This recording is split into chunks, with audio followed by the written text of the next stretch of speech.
If you're a longtime follower of this channel, you'll probably be familiar with Jefferies. He's one of the OG characters that I've been covering from the early days. Some might ask why I would care enough about Jefferies to make a video about what is, in all honesty, a pretty benign and insignificant Netflix special. I would respond to this by saying that what I've always found interesting about Jim, since my first video exposing him, is the way in which he is always adapting himself to the shifting nature of the current political landscape. What level of edginess is and isn't acceptable at the time. You could say many negative things about Jim, but he does manage to navigate the social mores of our time with a degree of subtlety and guile. In the past, he was an Australian Doug Stanhope impersonator who took on Islam instead of fundamentalist Christianity. Over the years, he was able to craftily turn himself into a liberal comedian by talking about gun control and Donald Trump, which ultimately led to Jim getting his own knockoff Daily Show program on Comedy Central, where he would lecture the rest of us on whatever the social outrage du jour was at the time. The Jefferies show has been canceled for nearly 4 years, but in that time Jim has slowly and surely shifted the tone of his comedy away from that woke-leaning perspective and more towards the edginess of the past. His 2020 release of Intolerant was a Dadaist attempt at constructing an entire special around the framework of a single story about Jim being lactose intolerant. Mixed within that bizarre and interminable ordeal were some probing attempts to test the waters of acceptability with a few pseudo-edgy jokes and social commentary. Of course, these jokes were all prefaced with the assurance that Jim is a comedian and doesn't actually believe the things he is saying in his act. In High and Dry, Jim has once again dipped his toes into the pool of the current political climate and sensed that the temperature has changed a bit. As a result, Jim has once again shapeshifted back into a slightly more edgy format. If you can set aside the cuttlefish-like behavior shown by Jim in changing his act this way, it was a better showing than Intolerant. That special was pretty anemic, whereas on High and Dry, Jim makes some genuine attempts at humor. Jim opens up the special by talking about masks and COVID. No more fucking masks! Which at this point just feels like a weird artifact we'll find in every comedy special from the last 3 years. I do wonder when it will eventually stop though. I suppose when the last comedy special recorded in 2022 is finally released. Unless you're Joe Rogan, I can only imagine how much of his Sacred Clown special is going to be mask jokes and COVID shit. But I digress. Jim uses the mask bit to joke that the only people who liked the masks were women with good bodies and ugly faces. In Australia we call them prawns because you keep the body and you throw the head away. Like a lot of jokes from Jim's catalog, I don't know if this was stolen from somebody else, or if it's just such a bland and unoriginal observation that it feels stolen. It doesn't really matter in the grand scheme of things though, as Jim quickly moves on from this topic and begins his koala material. Specifically, all of the media attention that koalas received during the 2019 Australia wildfires. You all seemed very concerned about the koalas. Jim states that if any animal deserves to die, it's the koala, then proceeds to list off reasons why. The koala is the laziest animal on Earth. They sleep for 22 hours a day. They only eat eucalyptus, which gets them stoned, and 80% of them have chlamydia. We all have a friend like this. I'm not going to tear into this bit too much. It is what it is, passable observational comedy. Although again, it's not particularly original. It's well known that koalas have chlamydia and that they're dumb. When those fires were raging through Australia, a lot of people made similar observations to these jokes. Jim just got to them 3 years late. To be fair though, the koala bit did seem to be more of a setup to Jim's material about Greta Thunberg. And when we have these natural disasters, how do we rectify it as a society?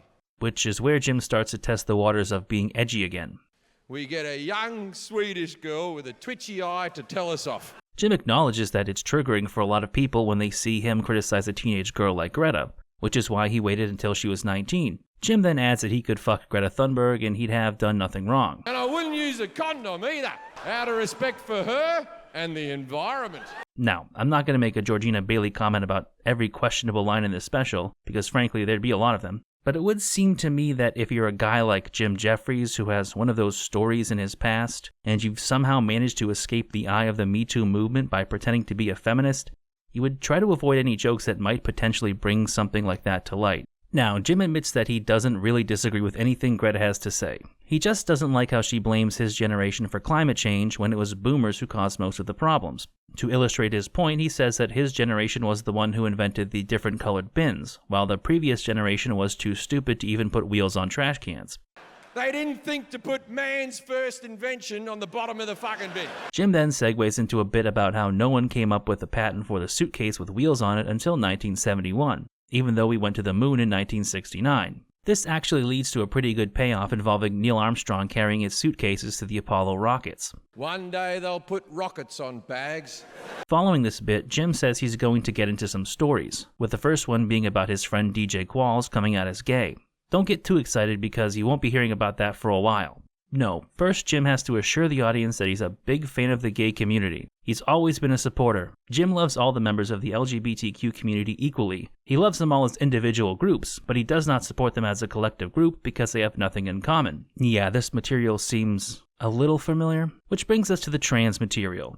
You knew it was coming because it's obligatory at this point. I'm sure that Jim noticed comedians like Ricky Gervais and Dave Chappelle steamrolling through the criticism and thought he would dip his toes into the water here too. Jim even jokes about this by saying that Chappelle and Gervais made those jokes about trans people and got a lot of press. No problem with trans people, but I do like press. After watching this bit a few times, I'm kind of on the fence about it. My opinion is that it's okay to write jokes about trans people and their experiences and how we as societies are trying to understand this complicated issue. I do, however, wish that so much of it wasn't the same jokes about cutting your dick off and I identify as an attack helicopter shit. He begins this bit by saying that he likes trans people because he likes anyone who's got a story. He follows this up by making the argument that he doesn't understand when trans people say that they hate the body they were living in because most people feel that way. But I've never wanted to cut me dick off, and that's a fundamental difference. He also tags this with a quick, I identify as a man with a six-pack joke. The problem with these jokes is that they're unoriginal. 5, 6, 7 years ago, when comedians were feeling this subject out, it was one thing. But now it seems like every comedian has a similar bit in their act somewhere, and it tends to be the same boring takes regurgitated and recycled over and over again. We've reached a point of oversaturation where it's borderline hack, if not already there. Jim does steer this segment into slightly different territory though, when he says that he thinks trans people should keep transitioning. You ever see a trans person and think to yourself, they could do with more? Jim then launches into a description of male-to-female bottom surgery, which includes some more of the aforementioned dick-chopping jokes. Jim's fine with all of this, but where he takes issue is that trans women always get perfect tits, which isn't the real female experience. They want to be a real woman, they got to get one titty slightly bigger than the other. You do that, you can play any sport you want, I reckon. Jim then repeats the same general premise with trans men by describing the procedures they undergo in the process of transitioning. But what bothers Jim here is that he says all trans men keep their hair. If they want to be a real man, shave the horseshoe shape in. This segment feels a bit like Jim going back to his style of comedy from 10 or so years ago, when he would deliberately say crass and offensive things to trigger the audience. However, a lot of the bite is taken out of it because it's done safely and in a manner that ensures that people realize he's not being a bigot. When somebody constantly stops to say they love a certain community and they're not actually a bigot, it makes you wonder why they're even telling these offensive jokes in the first place. When you compare this bit with later bits that Jim treats with more sincerity, it does seem that Jim was just telling a few crude jokes in an attempt to drum up some controversy that would lead to free publicity for the special, in a similar way that it has with guys like Chappelle and Gervais. And there is another issue here. I'm not going to be the joke police, especially since this bit was largely about how Jim isn't a doctor and is saying crazy things to be funny. At this stage, I should mention that I'm not a doctor. But the joke is undercut by the fact that many trans men do go bald. Jim could have worked on a bit about trans men going through the same struggles that cis men do with their hair loss. That would have been a different and more interesting take than what so many other comedians are doing. Honestly, I think Jim accidentally came close to an interesting concept which he just didn't flesh out. I'm not going to say comedians can't make whatever jokes they want, but at this point, if comedians are going to get up there and do their whole song and dance about not being transphobic, and this is just a topic in our society that everybody is talking about, I don't think it's unfair to expect them to bring some more varied and interesting takes to the table. Fuck it, go get some trans friends, hang out with them, get some of their stories and life experiences, and come up with some incisive points about our society or something.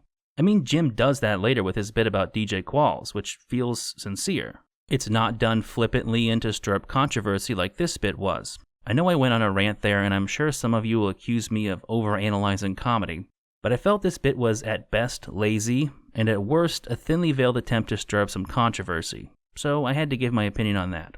Moving on to the bald material. Jim discusses the procedures he's undergone to keep his hair looking as shit as it currently does. He's had a hair transplant, and he has to take a tablet every day to keep his hair from falling out, but now he can only take it every 4 days because otherwise his dick won't work. He then opines that bald men are the last group that it's okay to mock, but no more. And that is not just his opinion as a comedian, it's society's new rule. I bet you can guess where this is going. Fuck Jada Pinkett Smith and her bald-ass fucking head. I don't think there's anything particularly bad about Jim's thoughts on the Jada Pinkett Smith situation, but he's just late to the party on this topic. Everything that could be said about it already has, and he doesn't bring up anything new or particularly interesting. After this bit, Jim does get on a bit of a roll, as he starts talking about how it's easier for a woman to go bald than for a man, because women have so many more options to choose from. I found this to be one of the best segments on the special, because I think Jim makes a good point about the way society treats men who lose their hair. They only have a few options to choose from, and they're all shitty in their own way. You can bite the bullet and accept that you're going bald. You can try to wear a wig or toupee, but society has deemed that so shameful and embarrassing that most men will spend their life afraid that someone will uncover their secret. Or you can try to slow the process through drugs and surgical intervention, which have their own drawbacks. And while society doesn't view that quite as negatively as wearing a wig, there is still a certain amount of shame attached to the treatments. Like you're less of a man because you have to take a pill to keep your hair. And as part of this routine, there are some decent lines, like when he's talking about how men who wear wigs spend their life living in constant fear. Oh, for fuck's sake. The weatherman said it wouldn't be windy. He also makes a good point that it's weird that we live in a society where people with hair get to wear wigs, but the bald do not. And he makes an interesting comparison to a woman who can walk using a wheelchair to roll herself up to a man with no legs. And she just keeps up with him and laughs. While this segment is pretty good and Jim articulates his perspective well, it is another fairly obvious idea. I mean, I've had almost exactly the same thoughts in the past. I think a lot of people have recognized the hypocrisy in this situation. After this segment, Jim goes back to his story about DJ Qualls coming out as gay. Jim and DJ were at an Elton John concert, and after Elton gave a speech thanking his fans, Jim turned to DJ and said that he should do that after one of his shows. To which DJ replied, "Yeah, but with your fan base, someone would just yell out, 'Bag!' like that." There is a relatively funny bit where Jim speculates on how Elton John perceived the situation and who he thought screamed a slur at him. Were they someone who came to every show and waited for that specific moment? Or was it a long-term fan who had bought all of the albums and just never seen the outfits, then realized at that moment that Elton was gay? Jim then explains that the next night he was on stage retelling the story of the experience at the Elton John concert, but leaving DJ's name out of the bit. During the middle of the joke, DJ walked up on stage and came out as gay, then immediately went on Twitter and announced it to the world. Everybody was excited for DJ and supporting him. It was one of the best fucking nights I've ever had. Following this, Jim talks about how coming out looks like a lot of fun, but unfortunately heteros don't have anything equivalent. He still wants to come out though. Instead, Jim's way of coming out is to say that he loves watching The Bachelor and Bachelorette TV shows. Jim loves The Bachelor because he loves game shows, and The Bachelor is a game show where the prize is a person. There is a digression where Jim talks about how there's a petition for a gay bachelor going around, but he says that wouldn't work because The Bachelor is a heterosexual show for heterosexual people, and if they tried to make a gay bachelor, all of the contestants would just start fucking each other rather than trying to pursue the bachelor himself. I'm not being homophobic, it just wouldn't logistically work. But again, it's such an unoriginal point that I predicted what he was going to say as soon as he mentioned gay bachelor. There's also another attempt at edginess here when Jim jokes that the women on The Bachelorette lose weight by being bulimic. Jim then goes on to basically describe the premise of The Bachelorette, including how it's a show based on falsehoods and deceptions. I've never really watched any of these shows, so I can't comment on how funny or accurate Jim's bit is. But I did like the part where he talks about how every contestant on the show has some sort of sob story in their past that they use to avoid getting kicked off the show that week. Only because they're in their 20s, some of their sob stories are really lame, like wishing that their grandmother was there to see them. On the other hand, there are some guys who are single dads raising a kid because their wife died. Without any segue after this bit, Jim sits down in his stage chair and begins to talk about how he got married during COVID. They did this because Jim is from Australia, his wife is from England, and they live in LA. So if they waited until after the pandemic, they would have to fly in people from all over the world. So instead, they had a small wedding and told everyone else that it was not the same without them. Damn you, COVID! This is the point where Jim starts to go into his married life material. So if you ever wanted to see Jim Jefferies do Louis C.K. and Bill Burr type of bits, well, your dream has come true. In that vein, this part of the special is one of the better ones in my opinion, because Jim isn't straining to make a point or be faux edgy. There is a funny aside about Jim getting a vasectomy and his dad telling him not to because the women like to see the cum, but then immediately changing his mind as soon as Jim pointed out that having a vasectomy doesn't stop you from coming. And he went, get one then. There's also a pretty good bit about how Jim's wife is Indian, and during their baby shower, she was going around saying she hopes the baby is brown and not white, which if the shoe was on the other foot and Jim was saying something equivalent, it would look really bad. When she eventually gave birth, the baby was white as fuck. Even his mother-in-law said the baby looked exactly like Jim, to which his wife, who was getting her cunt sewed up, as Jim put it, responded with, "So you don't think you'll be good looking?" Another bit that actually lands, in my opinion, is when he is describing how horny his wife was during the 3rd trimester, but he didn't want to have sex with her because he thought she looked weird. She's 5'2", under 100 pounds, and only gained weight in her belly, so in Jim's mind, she looked like a horny E.T. After this, Jim transitions into telling sex jokes. He explains that in the past he used to tell sex jokes about cocaine and hookers and one-night stands, but he's not that guy anymore. He's a happily married man with 2 kids, so he's going to tell jokes for the people who are like him, having sex with the same person over and over. In my opinion, this is my least favorite part of the special. It just drags on and on for a long time, and it also feels like the laziest part of the special, conceptually. However, before Jim can really get into the sex joke material, he talks about how he has been sober for months because throughout his life and career he's had struggles with alcohol.